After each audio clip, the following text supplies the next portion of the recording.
Every day at President Lincoln's cottage, we engage with visitors in conversation on difficult topics, from grief to slavery to American identity. Visitors, young and old alike, connect with us from next door and from around the globe. And occasionally, we get asked a question on a tour that stops us in our tracks, one we wish we could spend a half hour answering. Some of these questions on their face seem innocent or simple, but on a second look, they contain a level of complexity that leaves us wanting to know more. Each episode, we'll investigate a single real question a visitor asked us here. At President Lincoln's cottage, we're storytellers, historians, and truth seekers. So we called on people whose expertise could speak to all the facets of these questions. I'm Callie Hawkins. And I'm Joan Cummins. This is Q&A. Come on down the rabbit hole with us. Let's take that half hour now. For this episode, we're exploring the question, weren't they friends? Which people ask us about Abraham Lincoln and Frederick Douglass. I think of this as sort of a dad question, or to be more specific, a question I imagine my dad asking. In my experience, men today who tend to know a bit, but not a bunch, about both of these men and really like them both, just assume that they were friends. And for me, it's mostly come from elementary school teachers who were looking for a way to explain the dynamic between these two landmark historical figures to their students. As a heads up, we're going to be saying Lincoln and Douglass a lot during this episode, and we want to encourage you to keep in mind Frederick Douglass rather than the more familiar Stephen Douglas as we start exploring. To find out more about this question, we talked to a couple friends of the show.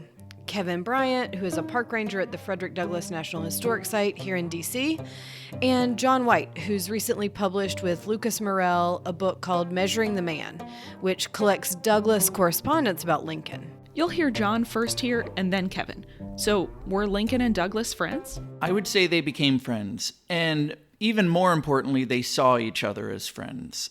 I think it's too much of a stretch to call Frederick Douglass and Abraham Lincoln friends. I think they were on a trajectory that theoretically could have made them friends at some point down the road.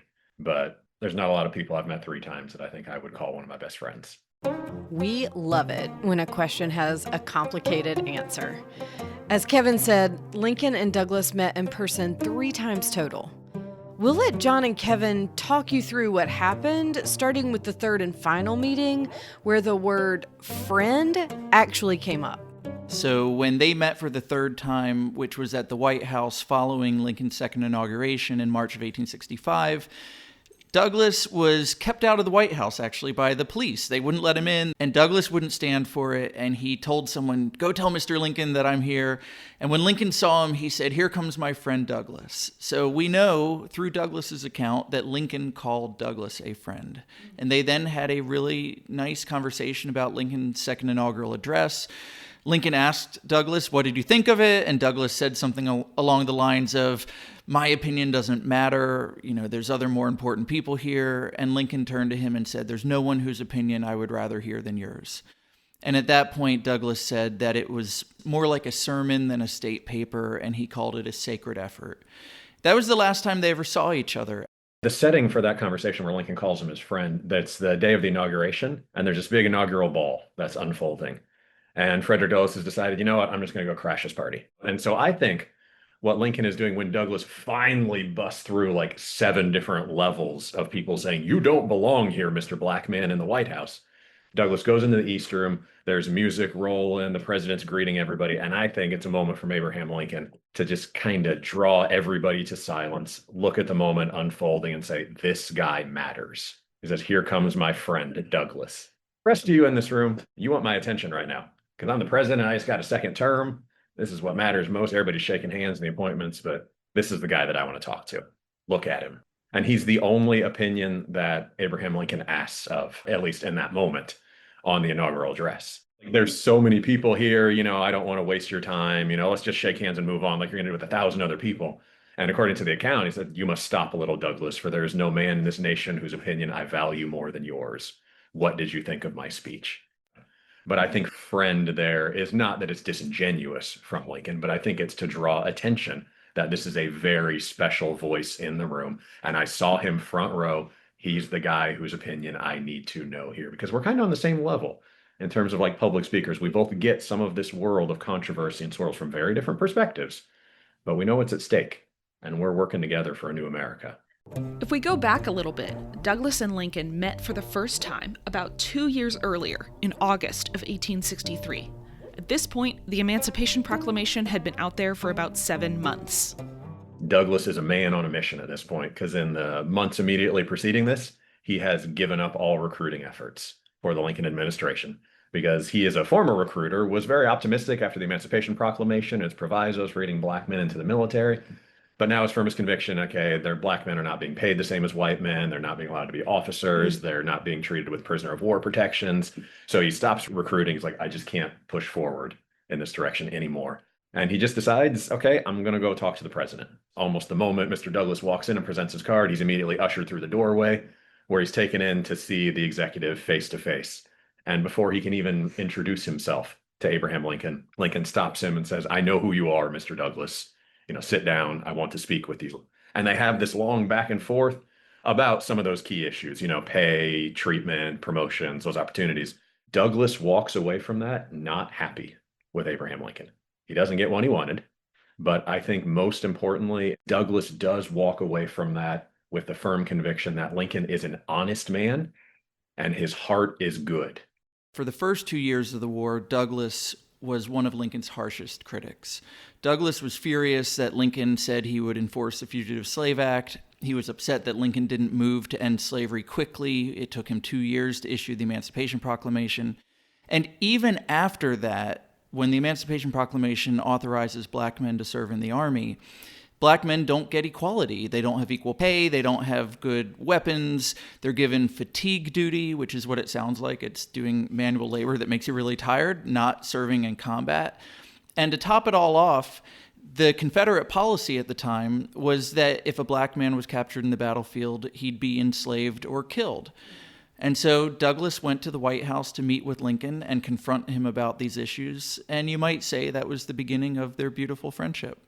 From that moment, Douglas now has face-to-face contact with Abraham Lincoln, sees his heart and his soul are in the right place, even as politics don't purely align with mine. I can overlook that for now for this broader cause of union and kind of national regeneration.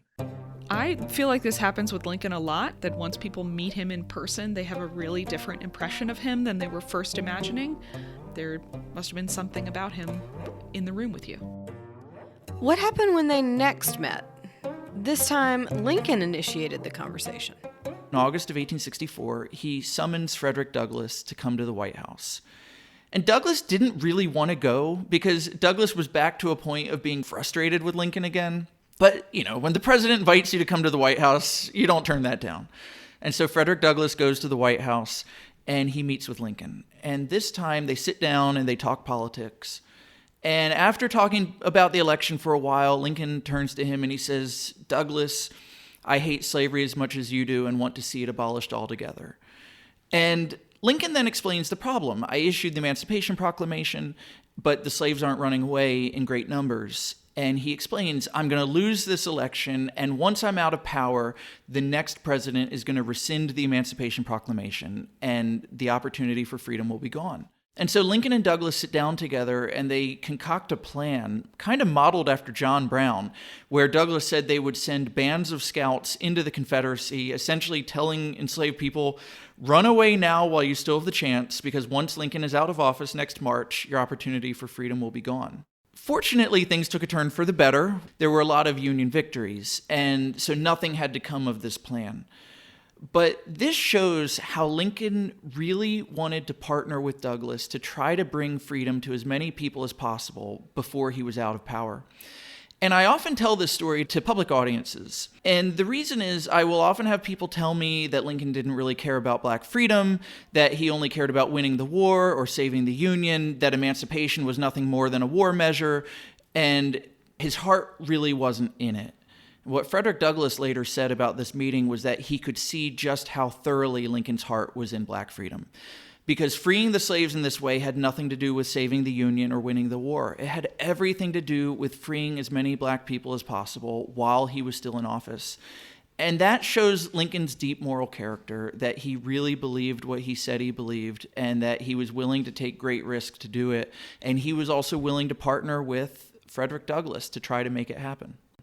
So August 19th, 1864, 1 year and a few days later, Douglas strolls in at Lincoln's invitation. Lincoln asks him to kind of review this letter that he was thinking about sending. Douglas like, don't send the letter. Don't go into your details in public about that particular subject. But then more importantly, Lincoln says, things ain't going so hot electorally at the moment, and I'm pretty sure I'm going to lose. And everybody's pretty sure I'm going to lose the upcoming presidential election. But if I do lose, Mr. Douglas, I have an opportunity for you. You and I are going to launch a revolution together in America that no one's going to know about. And the mission is, before I go out of office on March 4th, 1865, you and I are going to smuggle every single enslaved person we possibly can out of the South. And we're going to get them here before George McClellan is sworn in as the new president. We'll do everything we can to destroy slavery. And that is the moment for Frederick Douglass, because you're now not just saying the right thing to me here. You're not just growing. You're not just giving some of the right policies, but you're now willing to do something that even probably your own cabinet and others would be very frustrated, if not infuriated, if they knew what was going on, and you would lose support across party lines for so many people. So for that moment, that thankfully in American history, we never actually had happen, for that moment at least, you've got this former enslaved man from the Tuckahoe and the Indiana dirt farmer's son plotting this revolution together. But Douglas is now firmly in Lincoln's camp from that point forward. So in these 3 meetings, we have an initial vigorous argument, then a plan for a revolution, and finally a mutual recognition of excellence. It helps us get an idea of the relationship between these 2 men. Kevin also helped us envision what it might have been like to see them literally standing alongside each other. These 2 guys were both big, right? You got Lincoln at 6'4", this wiry wrestler. You got Douglas at 6'2", a little bit smaller, but he's carrying the extra muscle bulk on him. Also with some experience wrestling in a little bit different context there. I think the physical statures that they carried in there may have led to a little of, not just are we on the same level intellectually, but we've also are on the same kind of physical level in this way. And they would have been a really cool pair, I think, to see in public. 2 people that just literally heads above the crowd. But then they also brought into there, again, that moral strength, the intellectual strength, which is why I think all of the seeds of a genuine friendship was there in both of them. We just never got past April 15th, 1865. Everybody would love to know what might have happened next for Lincoln, of course. This is especially true for us at the cottage in regards to this question, because the 4th meeting between Lincoln and Douglas would likely have taken place here. Lincoln invited Douglas up for a visit, but Douglas wasn't able to accept. They were trying to choose another date when Lincoln was killed. John says Douglas went on, though, to talk about his 3 conversations with the president regularly. So today is the publication day of my new book with Lucas Morel, Measuring the Man, the writings of Frederick Douglass on Abraham Lincoln. And one of the things that Lucas really noticed as we were putting this book together, we pulled together everything that Frederick Douglass said about Lincoln from 1858 until 1894, a year before Douglass died. And one of the things Lucas noticed was that for the rest of his life, from April 1865 when Lincoln dies until 1894 with the last public statement we could find written by Frederick Douglass about Lincoln, for that 30-year period, Douglass always tells audiences about his meetings with Lincoln. And my first thought was, well, he was really proud that he got to meet and know Abraham Lincoln. Like, that was a high point for him to get to know this great person in American history. But Lucas made the point that for Douglass, there was a political reason. After Reconstruction into the Jim Crow era, white people are not acting like Abraham Lincoln. White people are not welcoming black people into their homes or into workspaces. They are bringing about Jim Crow and legalized segregation by the 1880s and 90s. And so why does Frederick Douglass point to this friendship? Because he wants to say, look, white America, be like Abraham Lincoln. Look at how he welcomed me into the White House. You should be like that. And at one speech in New York City, he told the audience, he said, I suppose you would like to know how a black man was greeted at the White House. And he said he treated me as he would treat any other gentleman. And Douglass then made a joke. He said, I tell you, I felt big there. I mean, for Douglass, he was really moved by the fact that Lincoln treated him as a man in a way that most white people wouldn't have. And I think that's the beginning of their friendship. In our conversation with Kevin, we were thinking about the difference between allies and friends, especially in the context of Douglass and Lincoln, who both had very public careers in the political sphere. Sometimes I think visitors who ask this question are conflating politically aligned with ready to trust each other with secrets. The people you're working alongside aren't always the same as your personal friends, you know? We were also wondering if there's any truth to the idea that it's lonely at the top. Did Douglas have any other people who were his friends? That's a really good question because I think it would be fair to call Frederick Douglass very lonely during the Civil War. Because of the nature of his public life, Frederick Douglass is on the road constantly. He is always traveling. He is always surrounded by applause and adoration and newspaper headlines, but rarely people with whom you can be yourself because you're the statuesque figure. You're the Titan. Douglass, just prior to the Civil War, would share some tragedy that Lincoln would share as Douglass loses a child. And I think when he goes for these meetings with Lincoln, it's maybe some of his loneliness connecting in. Multiple of his sons are serving in the military. One of his sons, Lewis, had been wounded less than a month prior to that in the attack on Fort Wagner in July 1863. One of his younger sons, Charles, is suffering from disease and illness. He was not wounded in combat, but still battling for his life. So Frederick Douglass is just kind of on his own. 1,001 concerns. I've lost one daughter already. I've got two sons now clinging to the edge. I'm by myself. I've got a spouse who's hundreds of miles away who can't be in it, but I'm doing this important work and I've got to try to talk to this guy and maybe this guy can get it. Maybe he'll recognize why my boy Lewis and why my boy Charles might not make it out of those hospitals. I think we've got a lonely man who's a little bit full of rage. I think Lincoln's the only place he has left to funnel it to. And from Lincoln's perspective, also as a bereaved father, he would have had to stand in front of Douglass knowing that his own son, Robert, the same age as most of the soldiers, wasn't serving, and that Lincoln wasn't able to send him to war. That's a lot. I would have loved to be in that room. We found ourselves in need of more information about what friendship even is and how it manifests, especially among men in the United States. So we next spoke with Niobe Way. Niobe is a professor of developmental psychology at New York University and the founder of the Project for the Advancement of Our Common Humanity. She's been doing research on friendship with men and boys for decades. In most of the world's cultures, in fact, I don't know all the world's culture, but my guess is all of them, have a long, long history of valuing friendships. Go back to Aristotle, Socrates, all those Greek philosophers, Chinese philosophers, Confucius. You get all sorts of men writing poetry to other men as their friends, and the importance of friendships and the importance of having oftentimes many people, many friends.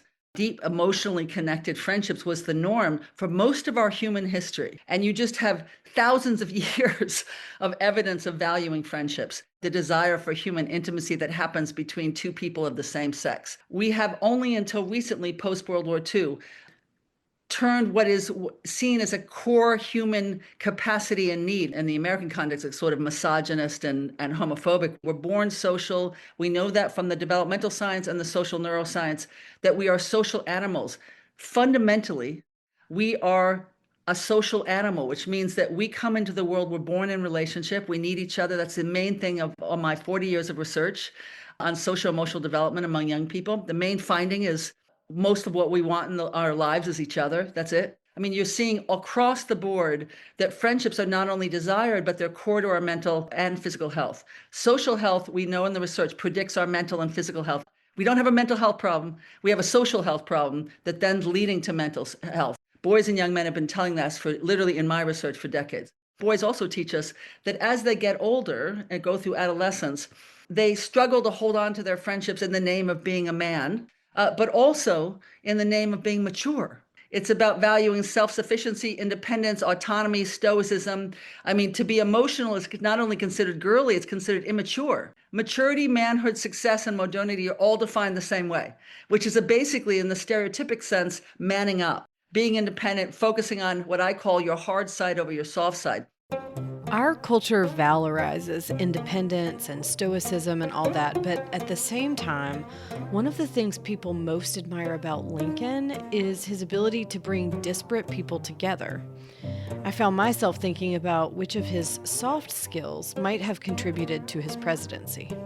We need both our hard and soft side to be a whole person. We think and feel. We want autonomy and connection. We want to be stoic and we know how to be vulnerable. And sometimes our stoicism leads us to be vulnerable and vice versa. So the idea is we don't think and then feel, right? And that all comes from a crazy Western tradition in philosophy where we split the mind and the body and thinking and feeling, etc. But my point is We always privilege, in American culture, we always privilege the hard over the soft. But we used to also value the soft. By soft, I mean sensitivity, relational needs, the capacity to listen with curiosity to other people, to be emotionally intimate with them, to care about them, to cooperate. All those things are considered soft skills, which are seen as less important now in modern culture than our hard skills of math and science. We also privilege people, of course, who are deemed hard over people who are deemed soft. And that's where you get, patriarchal ideologies and all sorts of things playing into this. We've gendered thinking and feeling. We've gendered autonomy and connected. We've gendered core human capacities. It's such an important point of what boys and young men teach us. They say things like, it might be nice to be a girl because then I wouldn't have to be emotionless. As a mom of a 4-year-old boy who is 100% soft, I find myself dreading the point at which society or his friends or whatever hardens him. I asked Niobe, how do I protect the softness I see in my son? Now, the good news, Callie, is that in this generation of boys and young men, a lot of mothers and fathers are feeling the same way you do. So it's going to be a very different generation than it was, say, in my generation, or even in my children's generation who are in their 20s. Because now there's much more awareness and openness in parents, fathers included, to nurture the hard and the soft, and the importance of relational intelligence, emotional intelligence, as well as cognitive intelligence, to begin to have friendships. And the way to frame it, Callie, is not you need to have soft skills, because that can sound threatening, because it sounds like you need to be girly in modern culture. You can say, what I'm here as a parent is helping you have healthy and satisfying friendships. And so I'm going to be focused very much in raising you, right? I mean, you say that in your own way, Callie, in your conversations with a 4-year-old, is really focusing on you having friendships that make you happy. This feels very actionable to me. I mean, most of the time I don't really know what I'm doing as a parent, but to talk to him about healthy, positive relationships at such a young age feels like a very important starting point. Niobe also talked us through some of the cognitive skills that allow us to effectively connect with others, which are all things preschoolers are often practicing. First, there's theory of mind, which is the understanding that other people have a different point of view than yours. This, along with abstract thinking about things like emotions and personalities and concepts, plus metacognition, which is thinking about how we're thinking, allow us to consider others and to act accordingly in our relationships with them. It's really striking to me that as two men at the top of their game in their respective areas, that Lincoln and Douglas could have let so much ego stand in the way of any of their conversations. But instead, they developed a mutual respect. I think in both cases, their ability to understand the perspective of others was really valuable to their work. And I'm sure we all know an adult or two who could stand to practice their theory of mind and to connect better with others. Niobe says a lack of connection skills can contribute to many societal problems, including the economy. Research in her field has unearthed that countries with the highest income disparities have the lowest quality friendships as well. So I wanted to know, what's the risk to democracy here? Lucas Morel, John's co-author and the head of the politics department at Washington and Lee University, had this to say. Republics require that politicians representing communities back in the neighborhood have to be able to get along even when they disagree. The way I put it to my students is republics require two things: good winners and good losers. The Civil War is exhibit A, B, C through Z on how to be a bad loser, a sore loser. You have to be able to shake hands and better luck next time. For me, the most important thing is that American citizens have to treat each other as friends, regardless of where they sit politically. If every election becomes this death match where people start thinking, if my guy doesn't win, then I don't have to cooperate, we can't have a viable constitutional republic. American self-government is not possible. What can we do about this problem? What can Lincoln and Douglas teach us that might help today? I think one of the lessons that we can pull from Lincoln and Douglas about how to be better friends is sometimes the best friend imaginable is one who's willing to say the uncomfortable thing and hold somebody accountable when you perceive that they are making Mistake might not be the right word, but when you perceive they're making a less than satisfactory decision or choice or direction or influence. And in this case, August 10th, 1863, let's sit down and let me tell you all the reasons that you are wrong for what you are doing right now. And Lincoln's credit in that same moment, a way that he demonstrated a lesson that I think could be good for friendship. When Douglas does that whole fire hose of here's all the ways you are failing me right now, Lincoln doesn't interrupt him. Lincoln doesn't cut him off and like, calm down, hang on, let me defend myself. Lincoln just listens. Didn't mean Lincoln was like, yeah, my bad, I'm wrong on all this. But it meant, I've heard you. And how many of us need to be heard? How many people feel like they have no voice? Douglas, that's why he's like, I don't agree with him, but the man's honest because the man waited until I said my entire piece. Douglas gets his message because they're willing to sit down and say, we need to have a hard conversation. And on the other side of that, it's reciprocated with saying, I'm ready for the hard conversation and I'm going to push back where appropriate on it. Lincoln very strongly is like, I think you're wrong on a few things, Mr. Douglas. And they have a nice back and forth, a mutual respect. But the other thing that I think about in terms of Lincoln and friendship is a speech that he gave in Wisconsin in 1859. And he'd been invited to talk at an agricultural fair. And he said that the fairs were useful, and these are his words. He said, because they bring us together and thereby make us better acquainted and better friends than we otherwise would be. And in thinking about words like acquainted or friends, he said words like stranger and enemy were synonymous. So if you were a stranger, you might be an enemy. But for Lincoln, he thought bringing people together in community would make them better friends and be better for society as a whole. Yeah, that's actually, it seems like a fairly mundane statement, but the political implications of that are profound. If all that state ag fairs did beyond, awarding the best, pickle and cow or whatever, is that it brought people together who wouldn't otherwise be together. Democracies need that. But democracies, republics need people who know each other. You can't have a lot of close friends, but you can have a lot of acquaintances. And in a republic, we have to have a lot of acquaintances. At the end of the day, it's one word, trust. You cannot have self-government without trust. And anything that can cultivate that, even something as innocent and, kind of leisurely as, let's go to the state fair this weekend. Lincoln, while pointing out some of the more obvious benefits from it, I think he also had an eye on the great challenge in republics, which is how do you keep this thing going? How do you keep it from becoming a case where the majority just uses authority at the expense of the minority? And the way you do that is you have to have things that aren't political, that produce trust, that cultivate friendship, if you will. While Lincoln and Douglas didn't agree on everything, they were still able to find places where they could work together to make change that mattered to both of them.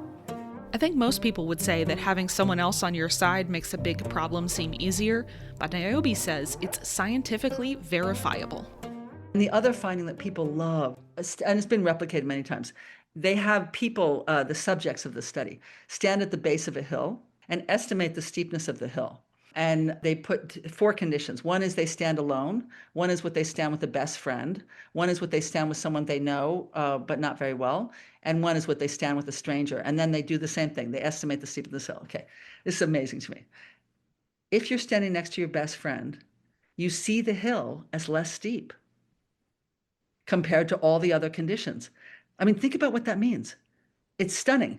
If you're feeling like democracy is facing intractable problems, take a look around for the people who are ready to walk up the hill with you. If connection among people is so important, how can we build towards that? Niobe said, we think connection is just talking about ourselves. And that's not connection. Just revealing some personal stuff is not connection. Connection is actually being curious about you and actually learning from you. And then you learning from me. It's not blabbing on about ourselves and knowing everything. And, we're not curious with each other. We don't ask questions of each other. All those things are preventing us from being liked, but also being likable, right? And liking other people because we're not using our skills. But most importantly, the way to get there, because, right, we've been trying to get there for a long time, is to value both our hard and our soft sides. And it sounds simplistic, but it's not. To actually say, emotional sensitivity is as important as emotional regulation. Autonomy is as important as connection. Independence is as important as interdependence. Thinking is as important as feelings. Then we naturally begin to see each other's common humanity. Because once you begin to see the hard and soft side of each other, you can't dehumanize, because you're starting to say, oh, wow, yeah, they have feelings too. Yeah, right. And so to me, it's disrupting the hierarchy of human qualities is the revolution I'm trying to provoke. Just start to be curious about somebody else's experience, not just your own experience. And then have them do that with you, and then see the magic that happens. It's just really opening up that 5-year-old curiosity and looking at each other with wonder and then running with it.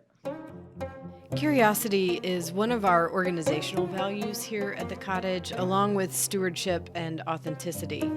We try and nurture it among ourselves and for our visitors.